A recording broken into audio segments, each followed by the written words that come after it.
హల్లెలూయా. దేవునికి స్తోత్రం, దేవునికి మహిమ కలుగును గాక. చిన్న ప్రార్థన చేసుకుందాం. స్తోత్రం ప్రభా, పరిశుద్ధ ప్రేమగల తండ్రి, దయగల తండ్రి, నీకు వందనాలు చెల్లిస్తున్నాం. ఈ రాత్రికాల సమయంలో మాతో మా హృదయాలతో నువ్వే మాట్లాడండి. పాటలు వినబోచినప్పుడు మా హృదయాలతో మాట్లాడండి. వాక్యం కూడా వినబోచినప్పుడు మా హృదయాలతో నువ్వే మాట్లాడమని, నీ ఆత్మ కార్యాలు మా పట్ల జరిగించమని యేసుక్రీస్తు నామములో నడుచున్నాను తండ్రి. ఆమేన్. హల్లెలూయా. దేవునికి స్తోత్రం, దేవునికి మహిమయు కలుగును గాక. హల్లెలూయా. ఒక పాట విందాం. గ్రేసీ వచ్చి, నా భార్య వచ్చి పాట పాడుతుంది, అందరం విందాం.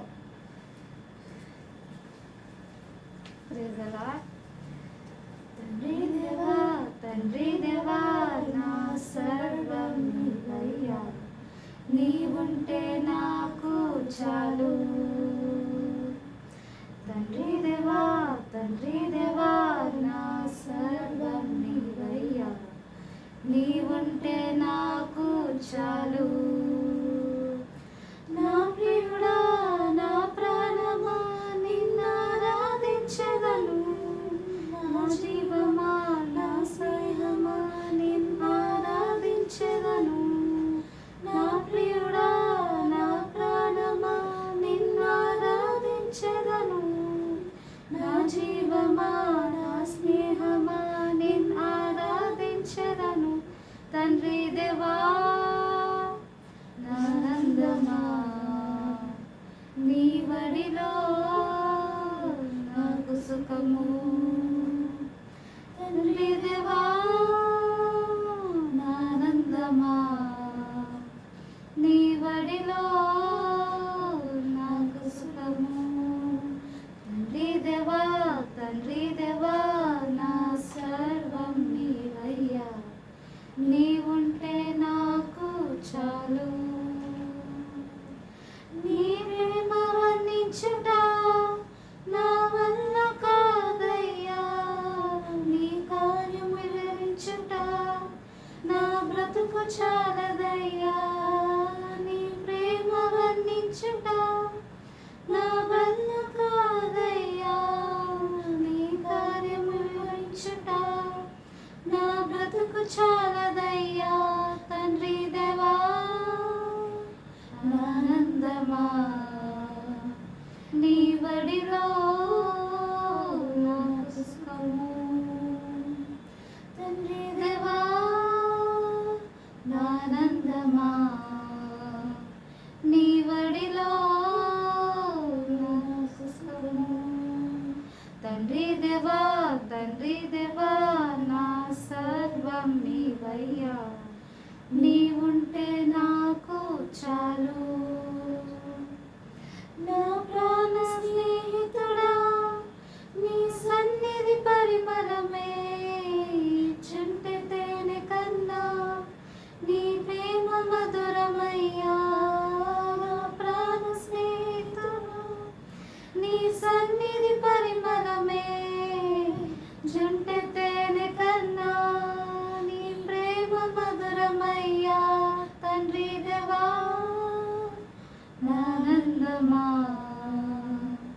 నీ బడిలో నాకు సుఖము. తండ్రి దేవా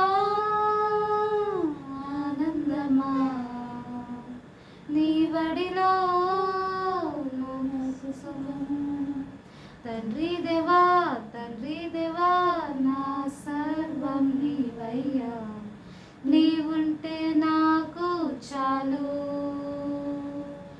నా ప్రియుడా, నా ప్రాణమా, నిన్నారాధించెదను. నా జీవమా, నా స్నేహమా, నిన్నారాధించెదను.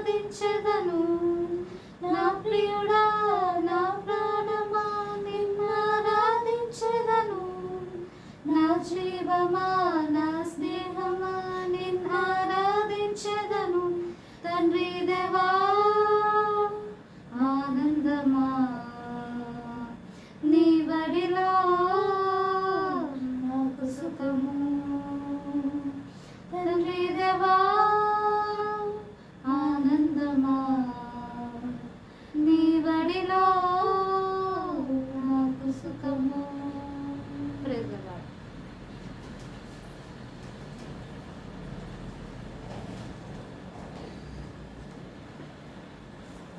హల్లెలూయా.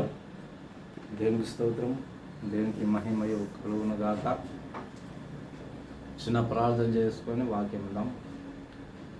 స్తోత్రం ప్రభా, పరిశుద్ధుల ప్రేమల తండ్రి, దయగల తండ్రి, నీకే వందనాలు చెల్లిస్తున్నాం.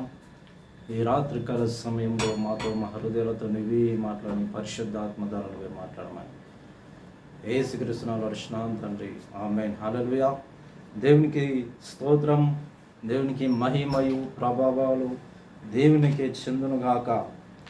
ఈరోజు వాక్యము యవనస్తుల కోసం ఉందాం. కీర్తనలు 119 అధ్యాయము 9వ వచనం. హల్లెలూయా. యవనులు దేని చేత తమ నడక శుద్ధిపరచుకుందు, నీ వాక్యం బట్టి దాన్ని జాగ్రత్తగా చూచుకున్న చేతనే కదా. యవనులు దేని చేత తమ నడత శుద్ధిపరచుకుంటారంటే వాక్యము ద్వారానే శుద్ధిపరచుకుంటారు. వాక్యం ఎవరైతే వాక్యం చదువుతారో, ఎవరైతే వాక్య ప్రకారంగా నడుస్తారో, వాక్యాన్ని ఎవరైతే ప్రేమిస్తారో వారు మాత్రమే తమ నడతను శుద్ధిపరచుకుంటారు, వారి నడకను శుద్ధిపరచుకుంటారు.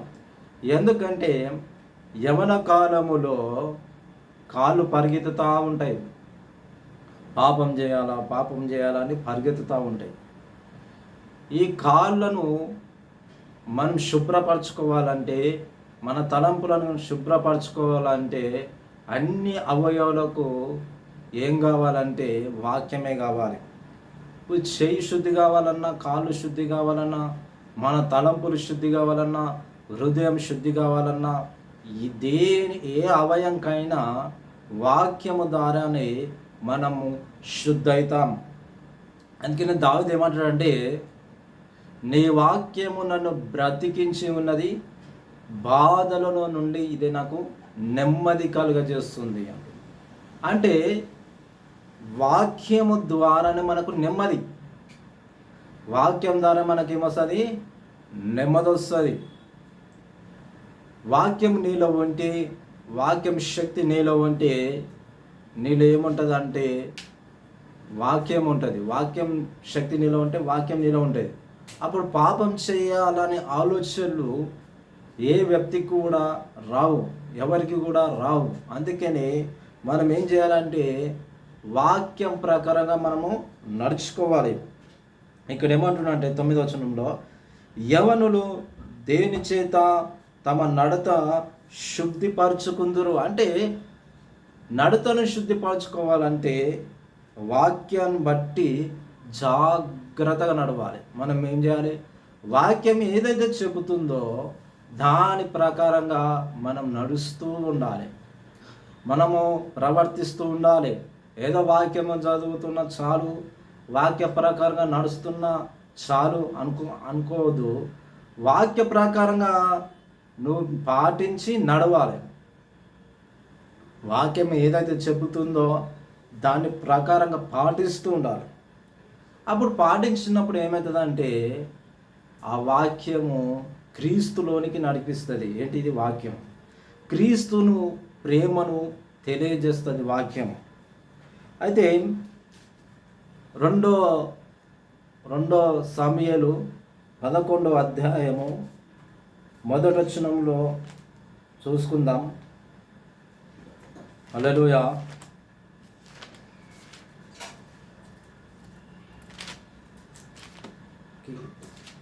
నా 2 సమూయేలు 11వ అధ్యాయము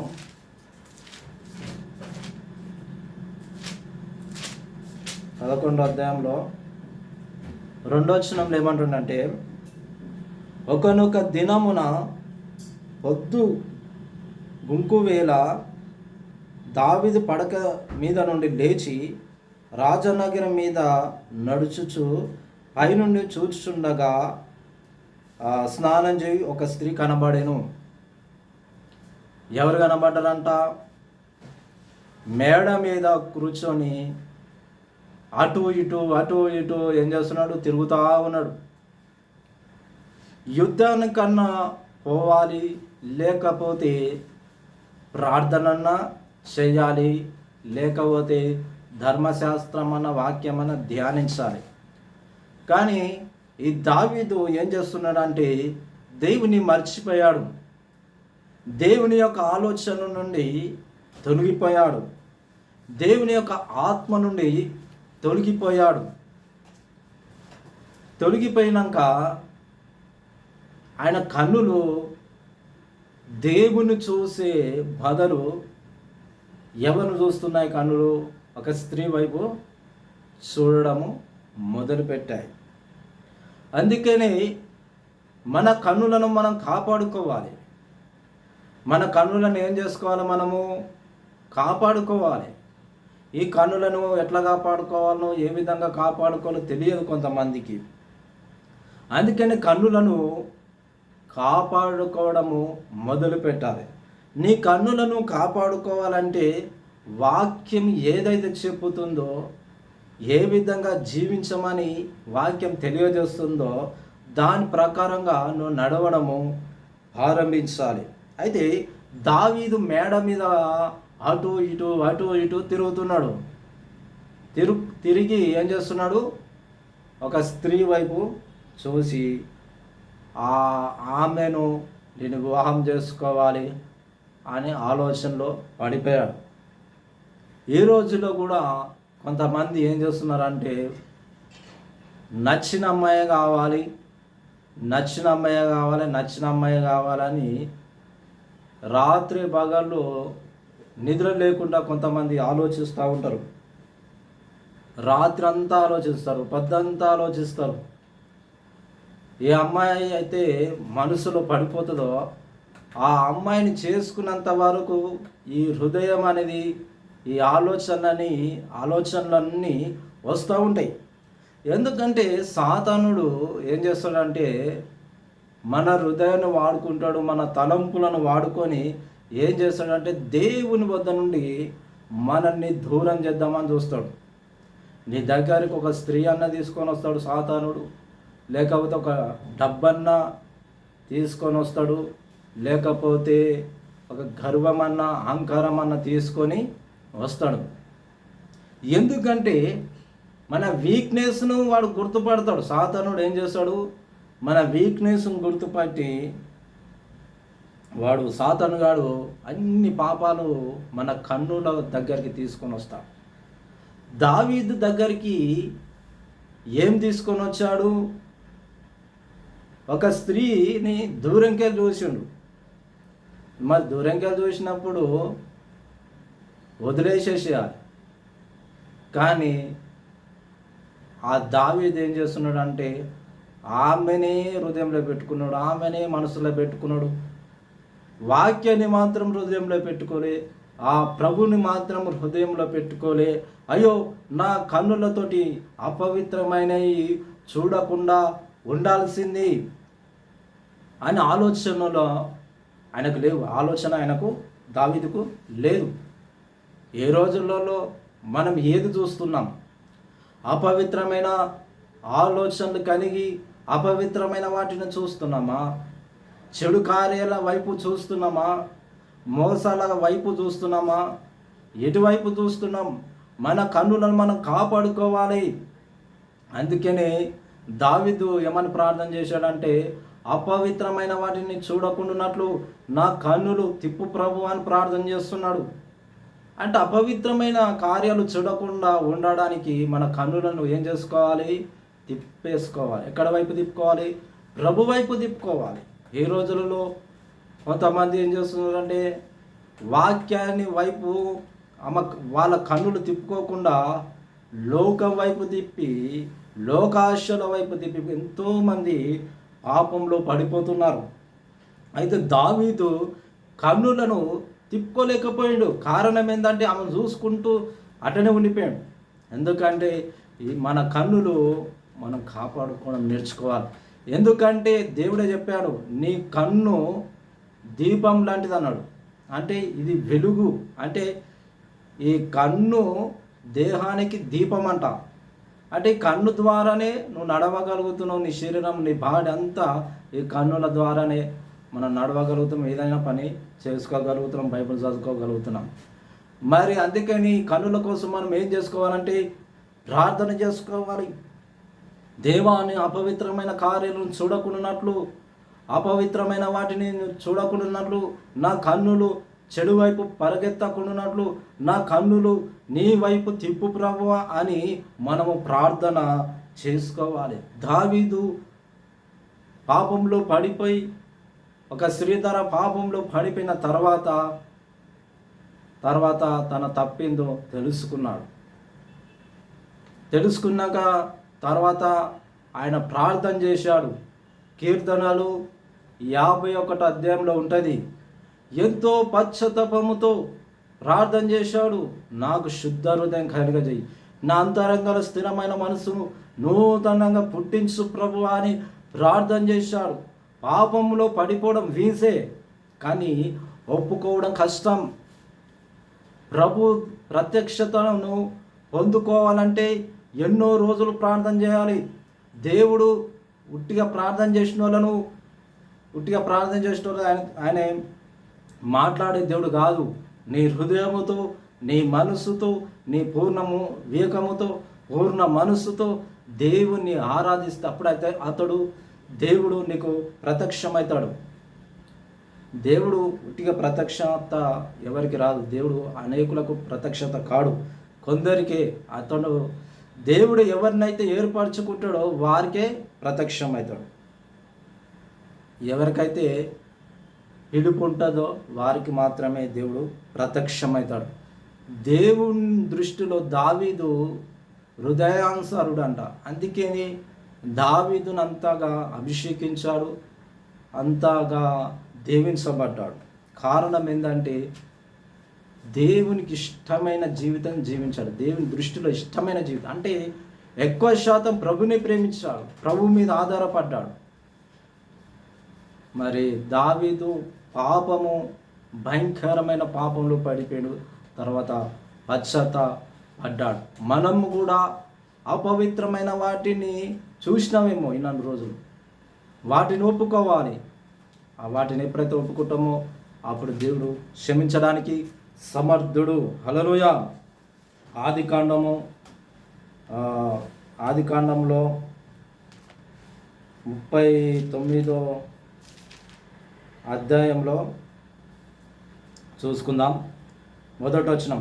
యోసేపు ఐగుప్తుకు తీసుకొని వచ్చినప్పుడు ఫరో యొక్క ఉద్యోగస్తుడు, రాజ సంరక్షక సేనాధిపతి అయిన పోతిఫర్ అనొక ఐగుప్తుడు అక్కడికి తీసుకుని వచ్చిన తర్వాత ఇస్మాయిల్ వద్ద అతన్ని కొనెను. అయితే యోసేపు అమ్మివేయబడ్డాడు. ఇస్మాయిలోలు మరి యోసేపును తీసుకున్నారు కాబట్టి ఈ పోతిఫారు దగ్గరనే పనిచేసుకుంటూ ఉన్నాడు. ఎందుకంటే యోసేపుకు దేవుని హస్తము తోడుగా ఉన్నది కాబట్టి అతడు వర్ధిల్లాడంట. యోసేపుకు దేవుని హస్తము తోడుంది. ఈ రోజులో దేవుని హస్తం మనకు తోడుగా ఉందా? ఈ రోజులో చాలామంది నేను దీవించబడలేకపోతున్నాను, నేను ఆశీర్వదించబడలేకపోతున్నాను, నేను పోషించబడలేకపోతున్నాను, ఏ పని చేసినా కూడా నాకు దీవెనలు వస్తలేవు, ఆశీర్వాదం వస్తలేదు, ఏ ప్రార్థన చేసినా కూడా నాకు జవాబు వస్తలేదని అనుకుంటున్నారేమో. ఈ రాత్రికాల సమయంలో దేవుడు నీతో మాట్లాడుతున్నాడు. ఏమని మాట్లాడుతున్నాడంటే దేవుని హస్తము నీకు తోడుగా ఉండాలి. దేవుని హస్తము నీకు తోడుగా ఉంటే నువ్వు ఏ పని చేసినా కూడా అది వర్ధిల్లుతుంది. అయితే యోసేపుకు దేవుని హస్తము అతనికి తోడుగా ఉన్నది. యోసేపుకి మనకు తోడుగా ఉందా? దేవుని హస్తం మనకు తోడుగా ఉందా? ఒకసారి మనం పరిశీలన చేసుకోవాలి. అయితే పోతిఫర్ భార్య ఏం చేసిందంటే అక్కడ పని చేసుకుంటూ ఉన్నప్పుడు అక్కడ ఫరో రాజు లేడు, అక్కడ ఈ పోతిఫర్ కూడా లేడు. అయితే ఈ యోసేపు అక్కడ పని చేసుకుంటున్నాడో లేకపోతే ప్రార్థన చేసుకుంటున్నాడో ఏదో ఒక పని చేసుకుంటున్నాడు అక్కడ. అయితే పోతిఫర్ భార్య ఏం చేసిందంటే అతని మీద కన్ను వేసింది. అయితే పోతిఫర్ భార్య ఏం చేసింది? కన్ను వేసిందంట. ఎవరి మీద? యోసేపు మీద. ఏ రోజుల్లో చాలామంది ఎవరైతే అందంగా ఉంటారో వారి మీదనే కొంతమంది స్త్రీలు కన్ను వేసి ఇతను నేను చేసుకోవాలి, ఇతను చేసుకోవాలని కొంతమంది ఆలోచిస్తూ ఉంటారు. ఆ విధంగా ఆలోచించటోళ్ళ హృదయంలో ఎవరు ఉంటారంటే సాతానుడు ఉంటాడు. అందుకని ఏం చేయాలి? వాళ్ళని దూరం చేసుకోవాలి. ఈ యోసేపు ఏం చేసిందంటే పోతిఫర్ భార్య ఏం చేసిందంటే కన్నేసింది. ఎవరి మీద? యోసేపు మీద. అయితే నీతో నేను పాపం చేసి యెహోవా దృష్టికి నేను పాపం చేసిన వాడు అవుదునా అనుకొని ఆలోచనతోటి పాపం నుండి తప్పించబడ్డాడు. ఈ రోజులు ఎంతమంది పాపం నుంచి తప్పించబడుతున్నారు? డబ్బు విషయంలో కానీ, స్త్రీ విషయంలో కానీ, ఇంకా లోకాశల విషయంలో కానీ ఎంతమంది తప్పించబడుతున్నారు? తప్పించబడి ఎవరి దగ్గరికి రావాలి? దేవుని దగ్గరికి రావాలి. నువ్వు యేసయ్య దగ్గరికి రావాలి. యేసయ్య దగ్గరికి నువ్వు వచ్చి నువ్వేం చేయాలంటే నీ విన్నపములు, నీ ప్రార్థన అంతా ఆయనకు చెప్పుకోవాలి, ఆయనకు తెలియజేయాలి. అయితే యోసేపు పాపం నుంచి తప్పించబడ్డాడు. దావీదు మాత్రము పాపంలో పడిపోయాడు. దావీదు ఎందుకు పాపంలో పడిపోయాడంటే దేవుని ఆత్మ అతనిలో ఉండి గర్దిస్తుండొచ్చు, కానీ ఆ గర్దింపును పక్కకు పెట్టేసి అతని కన్నులు ఎవరి మీద పెట్టిన ఒక స్త్రీ విషయంలోనే పెట్టేశాడు. ఆమెను చూసుకుంటా కూర్చున్నాడు. అయితే యోసేపు అట్లా కాదు. యోసేపు ఏం చేసిండంటే తప్పించుకున్నాడు. పాపంలో నుండి తప్పించుకున్నాడు. పాపం నాకు అంటకూడదు, నా హృదయంలో ఏ పాపం ఉండదు, నా హృదయంలో ఏ పాపం ఉండొద్దు, నా హృదయం పరిశుద్ధంగా ఉండాలి, నా తలంపులు పరిశుద్ధంగా ఉండాలి, నా నడక పరిశుద్ధంగా ఉండాలని కోరుకొని ఆ పోతిఫర్ భార్య దగ్గర నుండి తప్పించుకున్నాడు. ఈ రోజున ఎంతమంది తప్పించుకుంటురా? లేకుంటే పాపంలో పడిపోతూ పాపాన్ని ప్రేమిస్తున్నారా? పాపం అది అబద్ధం కావచ్చు, మోసం కావచ్చు, చిటికార్యం కావచ్చు, ఏ పాపమైనా సరే ఆ పాపాల నుంచి మనం తప్పించబడుతూ ఉండాలి. అయితే దావీదు పాపంలో పడిపోయాడు. మరి ఆ స్త్రీ మరి వాళ్ళ భర్తను కూడా చంపేసేసాడు, ఈమెను చేసేసుకున్నాడు. ఎందుకంటే భయంకరమైన దినాల్లో మనం ఉన్నాం. ఈ ఆఖరి దినాలు, పాపము పెరిగిపోయే దినాలు ఈ రోజులు వీటిల నుంచి, ఈ పాపపు బ్రతుకుల నుంచి మనము పైకి లేచి యేసయ్యను అతుకునే వారిగా మనం ఉండాలి. ఎవరైతే ఈ లోకంతో స్నేహం చేస్తారో వాడు దేవునికి విరోధి అవుతాడని వాక్యం సెలవిస్తుంది. దేవునికి ఈ లోకానికి వైరం అని వాక్యము సెలవిస్తుంది. అయితే దేవుడు చెప్పాడు ఈ లోకంతో మనకు పని లేదని. అందుకనే మన కన్నులు దేని మీద ఉండాలంటే పైనున్న వాటిని వెతకాలి. మరి యోసేపు పైనున్న వాటిని వెతికిండు. పైనున్న వాటిని అంటే దేవుని వెతికాడు.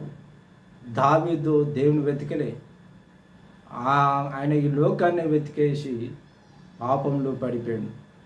ఈ రోజుల్లో ఈ లోకాన్ని ఎవరైతే ప్రేమిస్తున్నారో ఈ లోకాశల నుంచి, ఈ లోక తలంపుల నుంచి నువ్వు బయటికి రావాలి. దేవుడు అదే కోరుకుంటున్నాడు. ఈ లోకంలో నుంచి నువ్వు బయటికి రావాలని కోరుకుంటున్నాడు. మరి పోతిఫర్ భార్య నుండి యోసేపు ఏ విధంగా తప్పించుకున్నాడో అదే విధంగా మన లోకాశలు, లోక తలంపుల నుంచి మనం తప్పించబడాలి. దావీదులాగా పాపంలో పడిపోకూడదు. దావీదు ఒకనాడు పాపంలో పడిపోయాడు, మళ్ళా తర్వాత పశ్చాత్తాపడ్డాడు, కన్నీళ్ళు విడిచాడు, ఉపవాసం ఉన్నాడు, ఎంతో ప్రార్థన చేసినా కూడా అతని ప్రార్థన కొన్ని రోజుల దాకా ఫలించలేదు. మరి మన ప్రార్థన ఫలించాలంటే లోకానికి దూరంగా ఉండాలి, లోకాశలకు దూరంగా ఉండాలి, స్త్రీ విషయంలో కూడా దూరంగా ఉండాలి, డబ్బును ఎక్కువ ప్రేమించకూడదు, దేవుని మాత్రమే మనం ప్రేమించాలి.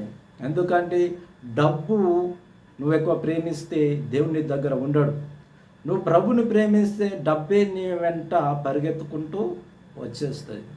ఎందుకంటే నువ్వు దేవుని ప్రేమించు, ఆయన రాజ్యాన్ని ప్రేమించు, ఆయన వాక్యాన్ని ప్రేమించు, ఆయన నీతిని ప్రేమించు. యోసేపు ఏం చేసిందంటే, నేను స్త్రీ మాయలో పడిపోను, నా యేసయ్య నాకు ఉన్నాడు, నా ప్రభు నాకు తోడున్నాడు, ఆయన హస్తం నాకు తోడుగా ఉన్నది కాబట్టి నేను ఇంతగానో ఫలించబడ్డాను అని యోసేపు ఏం చేసిండంటే దేవుని మీద ఆధారపడ్డాడు. దావీదు కూడా ఒకనాడు దేవుని మీద ఆధారపడ్డాడు. ఎప్పుడైతే దేవుని మీద ఆధారపడ్డాడో రాను రాను రాను రాను సాతానుడు అపవాది దావీదులో ప్రవేశించి పాపం చేయి అని ప్రేరేపించాడు. ఎందుకంటే వాడు సాతానుడు బయట ఉండి పిచ్చి పిచ్చి తలంపులు పుట్టిస్తూ ఉంటాడు, పిచ్చి పిచ్చి ఆలోచనలు పుట్టిస్తూ ఉంటాడు. అందుకని మనం ఏం చేయాలంటే దావీదులాగా మనం పాపంలో పడిపోకూడదు. యోసేపులాగా పాపాన్ని ఎదిరించి పాపాన్ని దూరం చేసుకొని ఏం చేయాలి? దేవుని ప్రేమించాలి. దావీదు పాపంలో పడిపోయాడు, తర్వాత పశ్చాత్తాపడ్డాడు. కొన్ని రోజుల దాకా అతని ప్రార్థన దేవుడు స్వీకరించలే. దావీదు యొక్క ప్రార్థన ఆలకించబడలేదు. ఎందుకు అంటే ఆ దావీదులో ఆయన ఇంకా పాపంలో పడిపోయాడు. ఇంకా తెలిసి రావాలి, నా కోసం ఇంకా తెలిసి రావాలి, నా విషయాలు ఇంకా తెలిసి రావాలి అని దేవుడు ఆశ కలిగి కొన్ని రోజుల దాకా దావీదు యొక్క ప్రార్థన ఆలకించబడలే దేవుని దగ్గర. ఈ రోజుల్లో నాకు ఈ ప్రార్థన జవాబు వస్తలేదు, ఆ ప్రార్థన జవాబు వస్తలేదు, నేను ఎన్ని ప్రార్థనలు చేసినా, ఎన్ని విధాలుగా ప్రార్థన చేసినా నాకు జవాబు వస్తనే లేదు అనుకుంటారు కొంతమంది. ఎందుకంటే హృదయంలో పాపం ఉండడం ద్వారా, తలంపుల్లో పాపం ఉండడం ద్వారా, ఈ పాపాలను ఒప్పుకుంటేనే ఖచ్చితంగా దేవుడు మనకు జవాబిస్తాడు. నువ్వు ఏ ప్రార్థన చేసినా కూడా ఆ ప్రార్థన జవాబు వస్తుంది. ఎందుకంటే యెషయా 59లో ఉంటుంది. ఏమంటుంది అంటే అది ఒక అధ్యాయం చూసుకొని నేను ముగించేసేస్తాను. హల్లెలూయా. యెషయా 59వ అధ్యాయము. హల్లెలూయా. ఇక్కడ ఏమంటున్నాడంటే, రక్షింపనేరకుండాన్నట్లు యెహోవా హస్తము కృచ్చ కాలేదు, విననేరకుండాన్నట్లు ఆయన చెవులు మందం కాలేదు. మీ దోషములు మీకు మీ దేవునికి అడ్డుగా వచ్చెను. రక్షింపనేరకుండాన్నట్లు యెహోవా హస్తము కృచ్చ కాలేదు, విననేరకుండాన్నట్లు ఆయన చెవులు మందం కాలేదు అంటున్నాడు. ఆయన వినడానికి సిద్ధంగా ఉన్నాడు, ఆలకించడానికి సిద్ధంగా ఉన్నాడు, రక్షించడానికి సిద్ధంగా ఉన్నాడు. అన్ని విషయంలో దేవుడు ముందే ఉన్నాడు. కానీ దోషాలు అడ్డం వస్తున్నాయంట. ఏమొస్తున్నాయంట? పాపాలు, దోషాలు. మరి దావీదు పాపము, ఒక స్త్రీ విషయంలో పాపంలో పడిపోయింది కాబట్టి ఆ పాపమే దేవునికి అడ్డుగా వచ్చిందంట. ఎన్నో విధాలుగా ప్రార్థన చేశాడు, ఎన్నో విధాలుగా పశ్చాత్తాపడ్డాడు. ఆ ప్రార్థనకు దావీదుకు జవాబు రాకుండా చేసింది పాపం. అంటే ఒక స్త్రీ ద్వారానే ఆ పాపం, ఒక స్త్రీ పాపం మీద దేవునికి అడ్డుగా వచ్చేసింది. అందుకని మనం ఏం చేయాలంటే ప్రతి క్షణము మన హృదయాలను, మన తలంపులను, మన ఆలోచనలు ప్రతి క్షణం కాపాడుకుంటూ ఉండాలి. అప్పుడు కాపాడుకుంటుంటే దేవుడు ఖచ్చితంగా ఆలకిస్తాడు. దావీదు ఎన్నో విధాలుగా ప్రార్థన చేసినా కూడా జవాబు రాలే. దేవుడు నన్ను క్షమిస్తాడేమో, ఈ పాప విషయంలో నుంచి నన్ను క్షమిస్తాడేమో అని ఎన్నోసార్లు దావీదు ప్రార్థన చేసినా కూడా ఆ ప్రార్థన ఆలకించబడదు. ఎందుకంటే పాపం అడ్డం వచ్చింది. నీ పాపం నీకు అడ్డుగా వచ్చిందేమో దేవుని దగ్గర, నా పాపం దేవునికి అడ్డుగా వచ్చిందేమో. మనం అందరం ఏం చేయాలంటే దేవుని దగ్గర పశ్చాత్తాపడాలి. ప్రార్థన చేయకపోవడం కూడా పాపమని సమూయేలు భక్తుడు అంటాడు.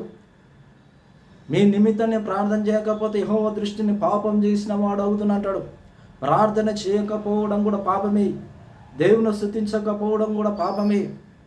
ఒట్టి లోకాశలు, లోక తలంపులు ఇవే పాపం అనుకునేరు. ఆయన ఆరాధించకపోతే, ఆయన దగ్గర సాగిల పడకపోతే, ఆయనకు మొరపెట్టకపోతే ఇదంతా పాపమే. అయితే దావీదు ఎన్నో విధాలుగా ప్రార్థన చేసినా కూడా అతని ప్రార్థన ఆలకించబడలేదు, దేవుని దగ్గర చేరలే. ఎందుకంటే ఆయన రక్షించడానికి సిద్ధంగా ఉన్నాడు. ఆయన రక్షించడానికి సిద్ధంగా ఉన్నాడంట. ఆయన హస్తము చాపి అనేకులను బాగు చేద్దామని చూస్తున్నాడట. ఇక్కడ 2వ వచనం ఏమంటున్నాడే, మీ మీ పాపములు ఆయన ముఖముకు మరుగుపరచెను గనుక ఆయన ఆలకింపకున్నాడు. ఎవరైతే పాపాలు దోషాలు దేవునికి అడ్డుగా వస్తాయో వాళ్ళ ప్రార్థనలు మాత్రము ఆలకించబడవు. పాపాలను ఒప్పుకో, అబద్ధాలను ఒప్పుకో, మోసాలను ఒప్పుకో. ఏ పాపాలైతే మనకు గుర్తుగా వస్తున్నాయో, ఏ పాపాలైతే మనకు గుర్తుగా వస్తున్నాయో ఆ పాపాలన్నీ ఒప్పుకుంటూ ఉండాలి దేవుని దగ్గర. అందరి ముంగట కాదు, నువ్వు దేవుని దగ్గర ఒప్పుకుంటే చాలు. ఆ దేవుని దగ్గర ఒప్పుకుంటే ఆ ప్రార్థన ఖచ్చితంగా దేవుడు ఆలకిస్తాడు. తర్వాత కొన్ని రోజుల దాకా దావీదు ప్రార్థన ఆలకించబడలేదు. ఆయన ఎంతో పెద్ద గొప్ప భక్తుడు, గొప్ప ప్రార్థన పరుడు. అతని ప్రార్థనే దేవుని దగ్గర చేరలేకపోతే మనం ఎంతటి వారం? దేవునికి హృదయానుసారంగా నడిచిన వ్యక్తి దావీదు. మరి మన హృదయాలు దేవునికి ఇష్టంగా ఉన్నాయా? ఒకసారి మనం ప్రశ్న చేసుకోవాలి. అయితే యోసేపు ప్రతి క్షణము ప్రార్థన చేస్తున్న ప్రతి ప్రార్థనకు జవాబు వస్తుంది. ఎందుకు వస్తుందంటే అతనిలో పాపం లేదు. ఒక స్త్రీ విషయంలో నుండి తప్పించబడ్డాడు. అతని హృదయాన్ని కాపాడుకున్నాడు, తన నడకను శుద్ధి చేసుకున్నాడు, తన అవయాలను శుద్ధి చేసుకున్నాడు, దేవుని మీద ఆధారపడి జీవించాడు. కాబట్టి అతని ప్రార్థన ప్రతి క్షణం ఏ ప్రార్థన చేసినా సరే ఆ ప్రార్థనకు జవాబు వస్తూనే ఉన్నది. మరి దావీదు ప్రార్థనకి ఎందుకు జవాబు రాలేదంటే అతడు పాపంలో పడిపోయాడు దావీదు. యోసేపు మాత్రం పాపాన్ని జయించాడు. మన పాపాన్ని జయిస్తే ఖచ్చితంగా నీ ప్రార్థనకు జవాబు వస్తుంది. అందుకని పౌలు తిమోతికి రాస్తూ ఉంటాడు, యవన నేచర్ల నుండి పారిపో అంటాడు. అంటే యవన నేచర్లోనో పాపం చేయాలా, అబద్ధాలు ఆడాలా, మోసం చేయాలా, చెడు కార్యాలు చేయాలని యవన కాలంలోనే పిచ్చి పిచ్చి ఆలోచనలు వస్తూ ఉంటాయి. యోసేపు యవన కాలంలో ఉన్నాడు. ఆయన సుందరుడు, సౌందర్యంగా ఉన్నాడు ఆయన. అందుకనే ఆ యొక్క పోతిఫర్ భార్య ఏం చేసిందంటే ఇతనితో పాపంలో పడిపోవాలని ఆలోచన. కానీ పాపాన్ని జయించి ఎక్కడికి పోయాడు? తప్పించుకొని పోయాడు. అతని చొక్క మాత్రమే ఆ పోతిఫర్ భార్య చేతిలో ఉండిపోయింది. అంటే సగం, అంటే చొక్క సగం చినిపోయింది. అది కొంచెం ఉన్నది కాబట్టి ఆ పోతిఫర్ భార్య ఏం చేసిందంటే యోసేపును జైల్లో పెట్టిపించేసేసింది. ఎందుకని కొంతమంది స్త్రీలను నమ్మొద్దు, కొంతమంది స్త్రీలకు దూరంగా ఉండాలి. దేవుడు నీకు ఎక్కడొక్క దగ్గర దేవుడు సిద్ధపరిచిండు, వారిని మాత్రమే చేసుకోవాలి. ఎక్కడైతే దేవుడు సిద్ధపరుస్తాడో అక్కడనే వివాహం చేసుకోవాలి, ఆమెనే చేసుకోవాలి. ఇక నచ్చిన వాళ్ళందరినీ నా వాళ్ళే అనుకుంటే ముందుకు మనం నడవలేము. ఎందుకంటే నచ్చిన వాళ్ళు మనోళ్ళు కాదు. నీకు ఎక్కడైతే సిద్ధపరుస్తాడో వారిని మాత్రమే చేసుకోవాలి. ఎందుకంటే కొంతమంది మంచోళ్ళు ఉన్నారు, కొంతమంది చెడుగా ప్రవర్తించే వారు కూడా ఉన్నారు. మనం అర్థం చేసుకొని ముందుకు సాగాలి. ఈ యొక్క యోసేపు యవన నేచర్ నుండి పాపం చేయకుండా పారిపోయాడు. దావీదు మాత్రము పాపంలో నుండి, యవన నేచర్ నుండి పారిపోకుండా పాపంలో పడిపోయాడు. నువ్వు దావీదులాగా పాపంలో పడిపోతున్నావా? ఈ లోకాశలు, లోక తలంపులకి, లేదా యోసేపులాగా పాపాన్ని జయించి ముందుకు నడుస్తున్నావా? ఒకసారి నువ్వు తీర్మానం చేసుకో. మనం పాపాన్ని జయించేవారుగా ఉందాం, పాపాన్ని అసహించేవారుగా ఉందాం. పరిశుద్ధమైన వాక్యాన్ని మనం పాటించుకుంటూ, వాక్యాన్ని ప్రేమించుకుంటూ ముందుకు సాగుదాం. అందుకనే తిమోతికి రాస్తా ఉన్నాడు పౌలు, యవన నేచర్ నుండి పారిపో. అందుకే ఈ శరీరానికి ఎన్నో పిచ్చి పిచ్చి ఆలోచనలు వస్తూ ఉంటాయి. అందుకే ఈ శరీరాన్ని మనం జయించుకోవాలి. ఈ శరీరాన్ని మనం జయించుకొని ఏం చేయాలి? ఆత్మతో దేవుని మహిమపరచాలి, ఆత్మతో దేవుని స్తుతించుదాం, ఆత్మతో దేవుని కనపడదాం. ఈ వాక్యాన్ని అర్థం, ఈ వాక్యం దేవుడు దించును గాక. చిన్న ప్రార్థన. స్తోత్రం ప్రభా, పరిశుద్ధులనికి వందనాలు చెల్లిస్తున్నాను. ఇంతసేపు వాక్యం ద్వారా నువ్వు మాట్లాడిన విధానం బట్టి నీకు వందనాలు చెల్లిస్తూ మా హృదయంలో నీ పరిశుద్ధాత్మ కార్యం జరిగించినందుకు వందనాలు. వాక్య ప్రాంగం మమ్మల్ని నడిపించమని యేసు నామములో అడుగుచున్నాను తండ్రి. ఆమేన్.